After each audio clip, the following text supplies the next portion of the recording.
This is problem 1579 on page 691. A 3.6 meter steel beam is lowered by means of two cables unwinding at the same speed from overhead cranes. As the beam approaches the ground, the crane operators apply brakes to slow down the unwinding operation. At the instant considered, the deceleration of the cable attached at A is 4.2 meters per second squared, while that of the cable attached to B is 1.5 meters per second squared. We're supposed to determine A, the angular acceleration of the beam, and B, the acceleration of point C. Okay, so let me ask you a question. Is this beam rotating right now? No, you're right, it is not rotating yet. However, it's about to rotate, isn't it? It's going to have angular acceleration, but no angular velocity. You know the difference between the two? Angular acceleration means that the rate of rotation is changing, right? Anyway, so let me set up a coordinate system, and for these problems it will always be important to set up a coordinate system and know very clearly what that coordinate system looks like, where it's at, what directions it's pointing, because as I said, we're going to be using vectors here. So we've got 3 meters between A and B, and 0.6 meters from B to C out to the end. But initially we're not really interested in C. Okay, so they told us the acceleration of A is 4.2 meters per second squared. What direction should I draw that, up or down? Well, they told us that the beam was being lowered, right? And they described it as deceleration of points. So the acceleration is up. Does that make sense? So the acceleration of A, let me draw it here. I'll tell you what, let me break it up into parts the way they do, because that will be helpful. So let's see. Here's the beam. Here's the acceleration of A, which is, tell you what, I will put it here after all. Acceleration of A is 4.2 meters per second squared, and since B is also decelerating, but at a lower rate, its acceleration is, as they gave us, 1.5 meters per second squared. Now, one thing I would suggest you do is try to think in terms of vectors every time you solve one of these problems in chapter 15. What direction are those two accelerations pointed? How would I make them vectors? Positive J. So to do this, I just got to do that, right? Same thing here. So those are just acceleration vectors. No big deal. Now, the way they suggest that you set up these problems is like this. They suggest that you set it up as pure translation plus rotation. So in other words, you have to select a reference point. I'm going to select A as the reference point. And I would suggest that you, when you're beginning with this process, make a note to yourself, what's the reference? What's everything relative to? Okay. Now, if we think about it, the acceleration here that I've just drawn here, this is not a mistake. I put A here on purpose, even though that's point B. But that's too much acceleration for this point, isn't it? So I need to add a little bit of negative acceleration here so that these two accelerations together will come out to the proper acceleration of A plus a smaller acceleration of B. Does that make sense? So this must be the relative acceleration. This must be the acceleration of B with respect to A. In other words, the angular acceleration is like this, right? Clockwise.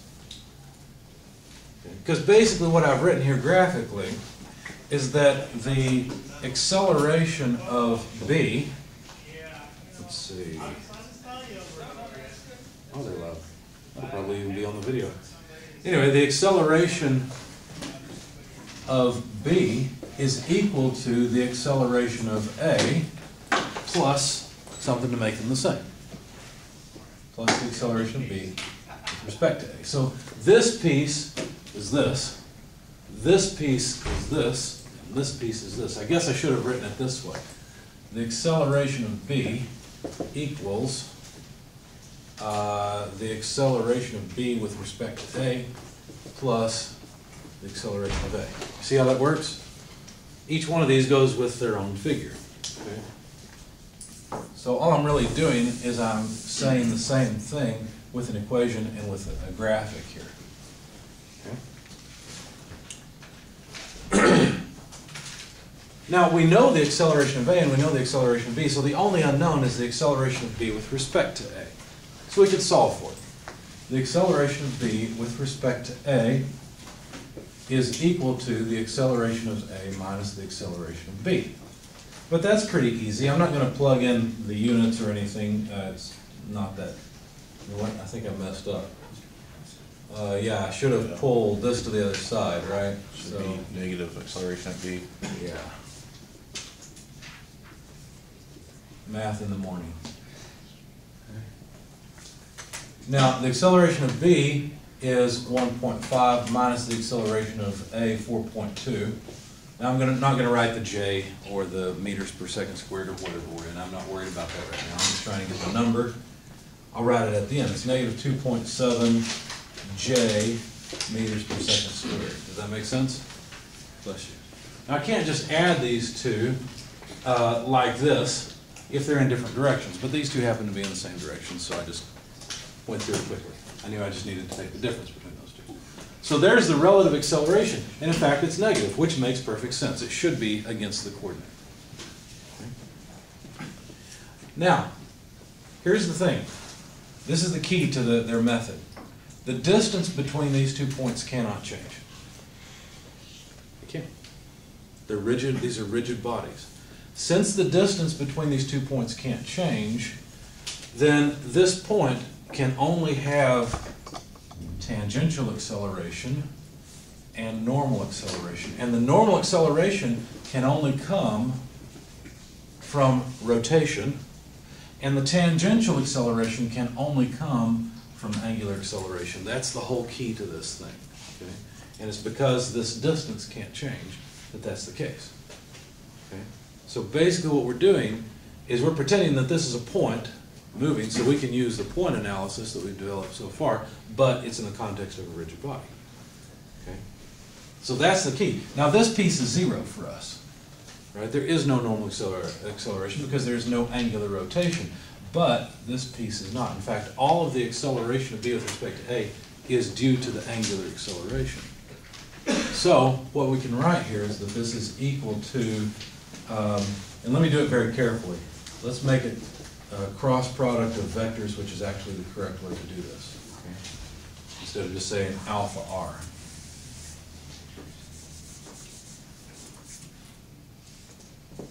Okay?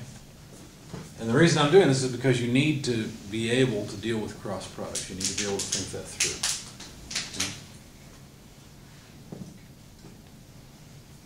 All right, so the angular acceleration will have a k component. Now, I don't know if alpha is positive or negative yet. I'm going to let the math tell me that. Okay? But it's always the cross product of these two. Now, this is a vector from A to B. If I drew a vector from A to B, let's draw that vector. Here is R to B from A. What components does this vector have? What direction? I. Positive I, and that's it, right? Nothing else.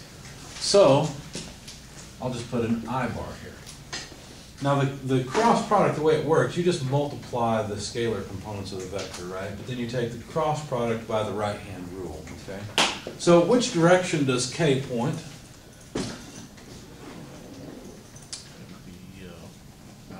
Out of the board, exactly, because this is a right-handed coordinate system. X crossed into Y is J, right? So we need to take the cross product of K, which is out of the board, so we've got to point our fingers away from the board in the direction of K, rotate it through the smallest angle into I, and our thumb then is the resultant, so that's J. So do you see how the cross product here, K cross I, I'll get for the scalar part alpha r v with respect to A, but I'll get J as the resultant unit vector. Make sense? Okay. You guys have done this before, right? Cross products. So this is easy, right? You can probably do this better than I can, so good job. Now, let's look at this. Does this make sense? Well, sure. The acceleration of v with respect to A, we know has only a J component, right? fact, we know exactly what it is. There it is. It's negative 2.7. So couldn't we say, we can cancel the j's, we don't need the vector piece anymore. Couldn't we say the scalar component of the acceleration of b with respect to a divided by the scalar component of the vector from a to b, the position vector, is equal to the angular acceleration. So now let's plug in the numbers. This is negative 2.7 meters per second squared. This is just the distance, which is 3 meters. The meters go away, and now we've got an acceleration in radians per second squared, which is the angular acceleration. Sure enough, it comes out negative. This is negative 0.9 radians per second squared. In other words, this is a clockwise acceleration. Does all this make sense so far? This is a simple problem, but we needed a simple problem so we could delve into the math and understand what's going on there. Okay? But that's not really what they asked us for. Well, they did. They said, what's the angular acceleration of the beam? But that was just holding our hand to pull us through this problem. Right? Really what they wanted was the acceleration of point C. How could we get the acceleration of point C? Any ideas? This is still the same acceleration, just different radius. Pretty much. It's still the same angular acceleration, but a different radius, right? In fact, what we could do is say, you know what? Let's relate the motion of point C to the motion of point A, rather than the motion of point B to the motion of point A. So then all we do is just go through this whole thing again, change the B's to C's, right? I'll have to get rid of most of this. But you'll see that we end up doing about the same thing. Let's see, and that's not what I didn't want to solve for this. I'm sorry. Let's stay here. Okay, so we want to find the acceleration of point C. Why solve for anything else?